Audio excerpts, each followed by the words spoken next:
이제 주목 2기업으로 넘어가 보도록 할게요. 이것도 또 솔깃한 기업 하나 가지고 나왔습니다. 네, 바이오 제약회사입니다. 바이킹 테라피틱스. 이 기업은 지금 임상 단계에 있는 바이오 제약회사입니다. 그러니까 기술 기업으로 따지면 약간 스타트업 같은.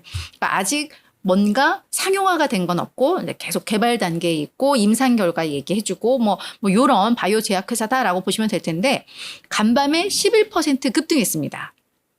JP 모건의 하르딕 파리크 애널리스트가 GLP-1 시장 이거 우리 그쵸 다이어트 약 비만 약물의 약물이죠. 이 시장에 이제 떠오르는 유망주다. 라고 이야기를 했습니다. 그래서 신규로 의견을 제시한 거예요. 비중 확대 의견. 그리고 목표 주가 $80 제시를 했는데 오늘 주가 11% 급등했음에도 앞으로 주가 32% 더 오를 수 있다라고 이야기를 하는 거거든요. 근데 재미있는 사실. 저 목표가 $80가 월가 최저 목표가입니다. 그죠? 그래서 이 기업은 지금 월가에서 다 막 우와 이러는 기업이에요. 그래서 저는 이 보고서 내용을 이렇게 보면서 상당히 낙관적으로 평가했구나라고 했는데 이게 월가 최저 목표가라는 사실에서 약간 현타가 오는 그런 단계였는데 한번 보시죠. 가장 비관론자의 의견이라고 보시면 됩니다. 근데 비관론자라고 하기는 좀 그렇죠. 가장 신중론자의 의견입니다. 그런데도 이렇습니다. 자, GLP-1 시장에 새로운 플레이어가 이제 등장을 한 것이다 라고 이야기를 합니다. 그래서 이 바이킹 테라는 GLP-1의 열풍 속에서 그 가운데서 다음으로 또 큰 이름이 될 기업이다. 그러니까 지금 노보노디스크, 일라이릴리 이 두 기업은 이미 GLP-1으로 워낙에도 유명했던 제약사지만 그것으로 더 이렇게 명성을 알리고 있는데 그 다음이 또 바이킹 테라가 될 수 있다. 이런 관점에서 쓴 겁니다. 지금 바이킹 테라는 비만 약물 요건 그냥 아마 코드로 나왔는데요. VK2735를 개발하는 중에 있는데 그 원료는 아마 GLP-1 저 약물일 거예요. 그러면서 현재 주사형 버전 3상 시험에 들어갔고 경구형 버전, 그러니까 주사형은 이렇게 주사 맞는 거고 경구형은 복용하는 그런 약일 텐데 요거는 지금 이상 연구 중에 있다라고 하면서 11월 초에 이 경구형 버전에 대한 어떤 구체적인 데이터를 발표할 것으로 예상이 된다라고 했는데 11월 초에 뭐가 있나 봤더니 비만협회에서 11월 3일부터 6일까지 어떤 컨퍼런스를 개최를 하나 봐요. 거기에서 아마 이 경구형 약물에 대한 어떤 임상 데이터, 지금까지 나왔던 데이터를 아마 공개하지 않을까? 저게 엄청난 촉매제가 되지 않을까라는 이야기인데요. 뭐라고 이야기를 하냐면 경구형도 요즘 여기저기서 많이들 연구하고 있잖아요. 그래서 경쟁도 심화되고 있고 어떤 제조 요건상 이런 걸로도 중장기적으로 봤을 때 바이킹 테라가 여전히 넘어서야 할 장벽들은 많아.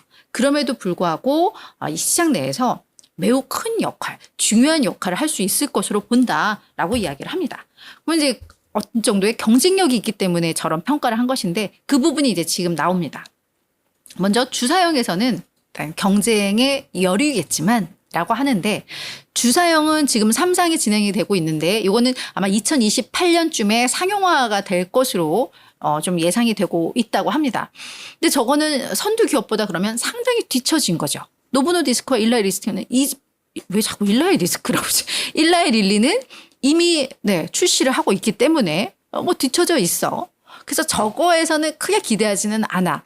근데 경구용을 이제 2030년에 출시를 할 텐데 저 부분은 이제 기대가 된다라고 이야기를 합니다. 그래서 시장 점유율 10%는 최소 차지할 수 있을 것으로 본다라고 하는데 아마 위고비, 젯바운드 이쪽도 경구용 약물들을 계속 연구하고 있고 그죠 임상 단계에 있는데 메스꺼움과 위장 질환 등으로 요 치료를 중단하는 사례들도 있었대요.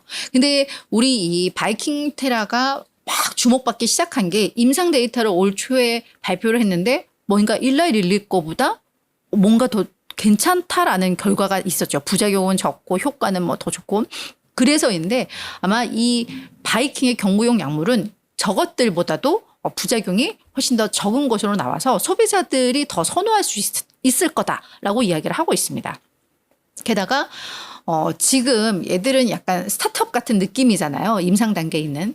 그래서 이 비만 약물 시장에 진출하고 싶지만 아직 진출하지 않은 대형 제약사들이 있을 텐데 이들이 제휴에 손길을 내밀 수도 있고 제휴를 하게 된다면 어떤 비용도 절감되고 저들이 투자를 할 거니까 게다가 저들을 발판으로 해서 해외 진출 가능성도 있다라는 점에 있어서 이거는 되게 중요한 가능성, 잠재력으로 이것도 남겨둘 수 있어.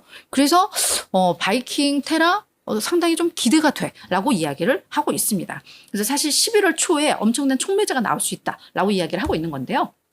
자, 그래서 바이킹 테라의 주가를 제가 좀 봤습니다. 어마어마합니다. 그죠? 2022년에 100%가 주가가 올랐고요. 작년에도 98%가 올랐습니다. 올 들어서는 지금 227% 오르고 있는 상황이에요. 근데 이렇게 주가 급등하면 우리 월가는 뭐 매수 의견을 하더라도 목표 주가와의 괴리가 있어요. 너무 많이 오른 애들은. 근데 한번 보세요. 자, 이 바이킹 테라를 분석하고 있는 애널이 14명인데요. 14명 모두가 다 매수입니다. 저 이런 건 또 잘 못 본 것 같아요. 그죠? 100% 매수이고요.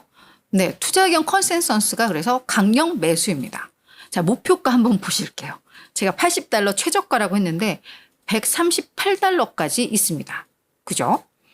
그리고 그러니까 지금 이렇게 급등을 했는데 여기에서 2배 더 오를 수 있다라고 보는 사람들이 있는 거죠. 평균 목표 주가가 110.75달러. 추가 상승 여력 지금 82% 있다라고 보거든요. 그러니까 아마 이 경구용 비만약에 대한 시장의 기대가 상당한 것 같습니다.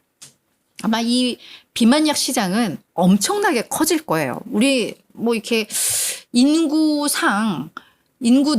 고령화가 되고 고령화가 되면 살도 자꾸 찌잖아요. 그죠? 우리 젊을 때하고는 다르잖아요. 그래서 거기에서도 수요가 나올 수도 있고 뭐 비만 환자들이 전 세계적으로 많으니까 그런 점에 있어서 이 시장은 계속 클 거다라고들 보는데 뭐 이런 평가라면 그 안에서 바이킹 테라가 꽤 좀 중요한 위치, 유의미한 위치는 차지할 수 있다라고 보는 의견들이 많다라고 볼 수가 있겠죠. 그죠? 그래서 이런 게 있어서 바이킹 테라는 네, 또 솔깃하긴 해요. 그죠? 그래서 뭐 요것도 뭐 보시면서 11월에 나오는 내용들도 뭐 확인해 보시면 네, 재밌지 않을까라는 네, 생각이 듭니다.